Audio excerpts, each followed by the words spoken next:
Hello everyone, Assalamualaikum warahmatullahi wabarakatuh. Bersama saya, Valian Perdana. Hari ini kita akan melanjutkan kembali perkuliahan teknik pendingin. Hari ini kita akan membahas salah satu komponen dari mesin pendingin yang punya kemampuan beradaptasi. Ya, kamu nggak salah. Jadi komponen ini dia punya kemampuan beradaptasi terhadap beban pendingin. Komponen apa ini sebenarnya dan bagaimana cara kerjanya? Simak terus ya video ini.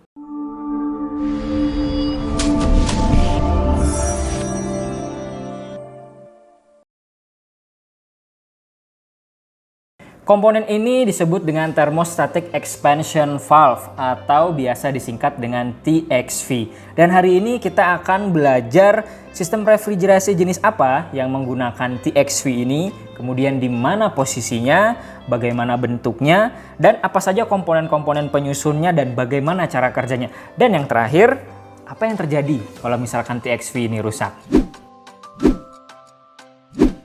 Di mana sebenarnya kita bisa menemukan TXV? Sebenarnya banyak sekali sistem refrigerasi yang menggunakan komponen ini, mulai dari unit skala rumahan sampai ke skala bangunan gedung. Menariknya, dimanapun TXV ini digunakan, komponen ini selalu ditemukan di posisi yang sama, yaitu tepat sebelum jalur masuk evaporator atau sesudah receiver dryer, dan sensing bulbnya berada tepat di jalur keluar evaporator atau sebelum kompresor. Ya, langsung komponen TXV pada trainer mesin pendingin berikut ini. Oke, sekarang kita lihat di sini. TXV ini selalu posisinya adalah setelah dari kondenser, dan di komponen ini di sini ada tambahan yaitu receiver dryer. Nah, TXV ini persis setelah receiver dryer ini. Ini adalah kondenser, ini adalah receiver dryer, dan kemudian di sini, nah ini adalah komponen TXV-nya, dan kemudian ini ada pipa kapiler yang sensing bulbnya ini berada di jalur keluar dari evaporator, sedangkan katup ekspansi ini dia berada di jalur masuk evaporator. Nah, begitu posisi tepat dari TXV ini.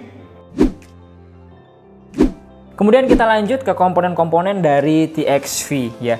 Nah, jadi kalau kita bongkar bagian dalam dari TXV ini akan terlihat valve body yang akan menjadi rumah untuk komponen-komponen lainnya. Nah, ini ya seperti yang terlihat, dan terdapat orifice bahasa Inggrisnya, atau kalau bahasa Indonesianya ada lubang kecil di dalamnya yang untuk mengontrol aliran dari refrigeran. Nah, ini ya seperti yang terlihat di animasi ini. Kemudian ada diafragma yang sifatnya dia sebenarnya kuat, tapi dia tipis dan punya material yang fleksibel.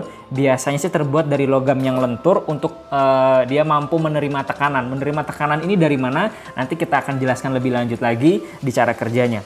Kemudian ada jarum needle ya, atau pin yang akan bergerak naik dan turun untuk membatasi jalur aliran refrigeran.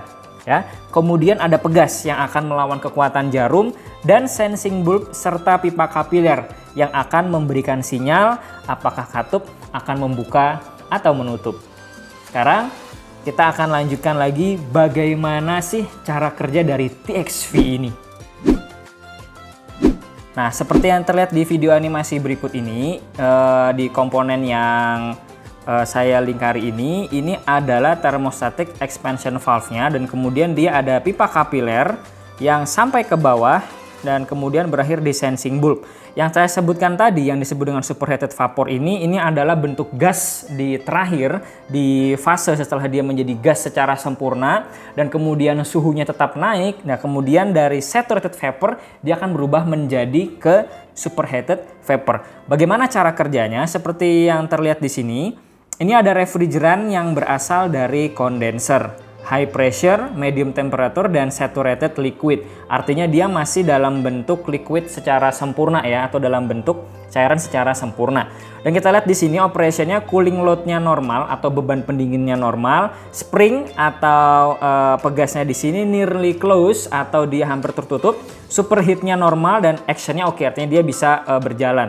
Nah, pada saat ini karena beban pendinginnya dia masih normal, maka superheated vapor di sini seperti yang terlihat di sini ya, temperaturnya dia masih di kuning.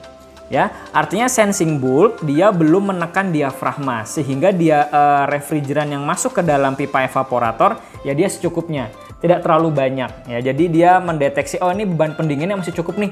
Kalau gitu refrigerannya nggak usah terlalu banyak, nggak apa-apa. Seperti yang terlihat pada animasi ya, di sini ada ya cooling load tinggi. Nah, kemudian di sini kita lihat superheated vapornya temperaturnya meningkat sampai ke indikator yang merah. Apa yang terjadi? Maka sensing bulb di sini ya, cairan elektrolit yang di dalam sensing bulb ini ya, dia akan mengalir ya ke atas ke pipa kapiler dan kemudian dia akan menekan diafragma pada TXV ini. Nah, kalau diafragma ini ditekan, maka dia akan melawan dari pegas springnya dan TXV ini akan membuka lebih banyak atau mengizinkan refrigeran yang masuk ke dalam pipa kapiler tadi, ke pipa evaporator tadi jadi lebih banyak. Sehingga beban pendingin yang tadi tinggi, dia akan disemprotkan dengan refrigeran yang lebih banyak. Nah, jadi simpelnya begini ya. Jadi ketika superheated vapor ini terlalu tinggi, itu artinya beban pendingin atau beban pendinginan yang ada di dalam ruangan atau dalam kabin atau dalam kulkas misalkan ya, itu beban pendinginnya sudah terlalu tinggi, dia panas. Karena dia panas, sensing bulb dia akan mengalirkan ke pipa kapiler dan mendorong diafragma lebih jauh sehingga mengizinkan refrigeran tadi lebih banyak masuk.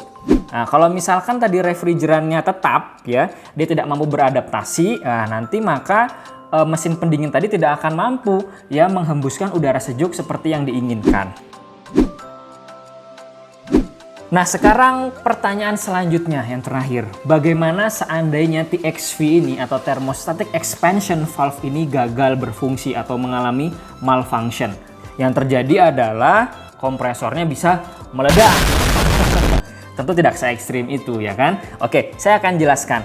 Bagaimana seandainya beban pendinginnya itu normal ya atau beban pendinginnya rendah, tetapi TXV ini tiba-tiba saja tidak mampu bekerja dengan baik atau terjadi malfunction dan kemudian mengizinkan refrigeran itu masuk terlalu banyak ke dalam pipa evaporator. Nah, yang terjadi adalah seperti yang kita lihat di sini, maka dia nanti akan mengganggu siklus dari diagram pH entalpinya.